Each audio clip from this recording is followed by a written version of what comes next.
రిషికొండ ఏదైతే రిషికొండ ప్యాలెస్ అంటున్నారో ఆ రిషికొండ ప్యాలెస్ గురించి జగన్మోహన్ రెడ్డి గారిని అసలు ఏ రకంగా అయితే కనుక బదనాం చేస్తారో చాలా మందికి తెలుసు.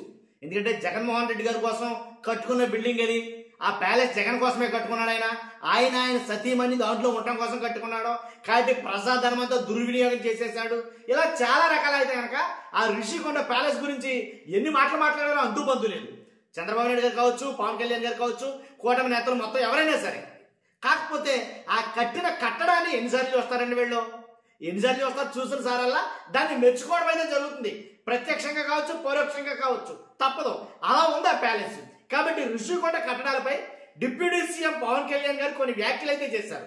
పవన్ కళ్యాణ్ గారు మొన్నటి వరకేమో జగన్ కట్టుకున్న సొంత కట్టడాలు అని ప్రచారం చేసిన కూటమి నేతలు నేడు ప్రభుత్వ ఆస్తి అని వ్యాఖ్యానించిన పవన్ కళ్యాణ్ గారు.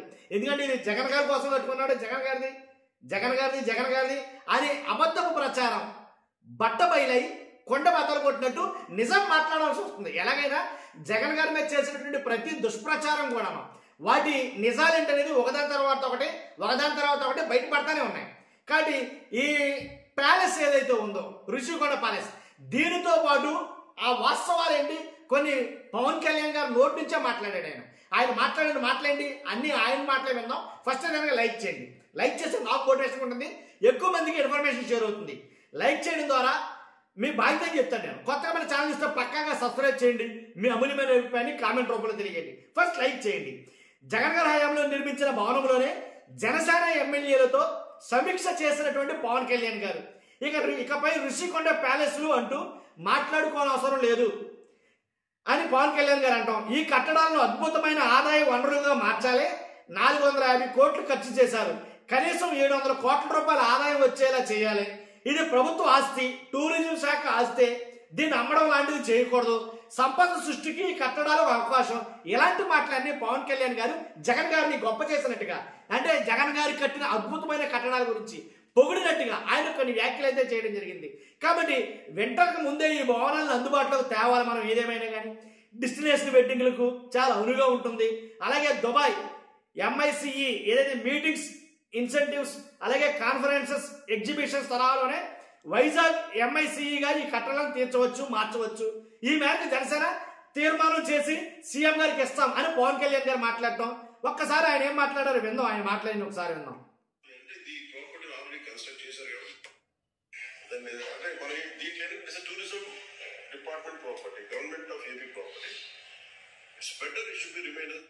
టూరిజం ప్రాపర్టీ, గవర్నమెంట్ ప్రాపర్టీ అని నొక్కి ఒక్కాడిస్తున్నటువంటి పవన్ కళ్యాణ్ గారు గతంలో ఏమన్నారు? చంద్రబాబు నాయుడు గారు కానీ పవన్ కళ్యాణ్ గారు కానీ జగన్ గారు కట్టుకున్న ప్యాలెస్లు, జగన్ గారు సతీమణి ఉండే ప్యాలెస్లు అని అన్నారా లేదా? గుర్తుందా లేదా మీకు? కాబట్టి మరి ఎలా మారిపోయినాయి ఇప్పటికిప్పుడే? ఇవన్నీ అబద్ధాలనే కదా దాని అర్థం.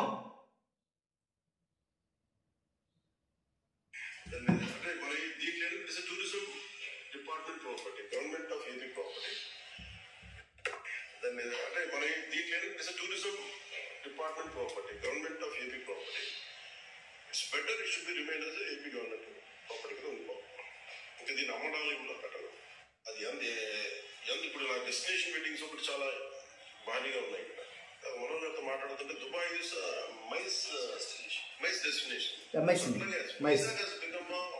వైజాగ్ ని మైస్ డెస్టినేషన్ కింద చేయాలి అంటే ఈ ప్రాపర్టీని ఆల్రెడీ కన్స్ట్రక్ట్ చేశారు కాబట్టి దీన్ని ఉపయోగిస్తున్నాం.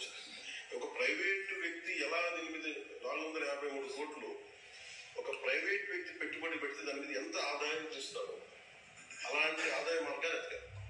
ఇది వైజాగ్ అలాంటి సిటీ కాబట్టి దీన్ని ఒక మోడల్ చేద్దాం. ఈ complex this should be our proposal. ఇంకా మోడల్గా చేయలేని అవసరంలా, అది కట్టడమే మోడల్గా కట్టారాయే. తక్కువ పెట్టుబడితోటి భారీ లాభాలు వచ్చేటట్టుగా, తక్కువ పెట్టుబడితోటి నా భూతో నా భవిష్యత్తు అన్నట్టుగా అద్భుతమైన కట్టడాలు అయితే కట్టడం జరిగింది. ఎన్నిసార్లు వెళ్ళినా ఆశ్చర్యంగా చూస్తున్నారే తప్ప పవన్ కళ్యాణ్ గారైనా చంద్రబాబు నాయుడు గారైనా సరే, ఎన్నిసార్లు వెళ్ళినా సరే చాలా ఆశ్చర్యంగా చూడాల్సినటువంటి కట్టడం అది.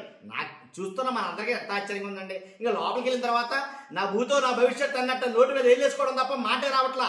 అలా ఉన్నాయి ఏంటి ఇంత సింపుల్ గా 400 కోట్లతోటే ఎంత వస్తాదు కట్టడాలు కట్టొచ్చా అని చాలా సార్లు మాట్లాడారు, చాలా మంది మాట్లాడారు.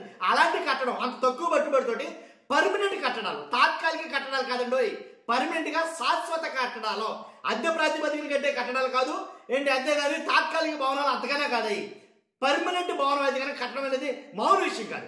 దాన్నే పవన్ కళ్యాణ్ గారు కోడారు. ఇప్పుడు దాన్నే అది జగన్ గారిది కాదు ప్రభుత్వందని ఆయన నిజం చెప్పారు.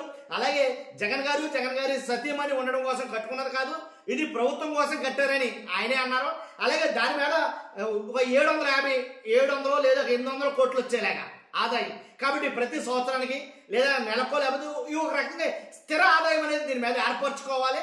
కాబట్టి అలాగో వైజాగ్ ఆల్రెడీ డెవలప్డ్ సిటీ కాబట్టి ఈ సిటీలో ఇది చాలా ఇంపార్టెంట్ వనరుగా మారబోతుందని ఆయనే చెప్పారు. చూసారుగా, మీ అభిప్రాయం కాసేపు కామెంట్ రూపంలో తెలియండి. ఫస్ట్ అయితే లైక్ చేయండి. Thank you.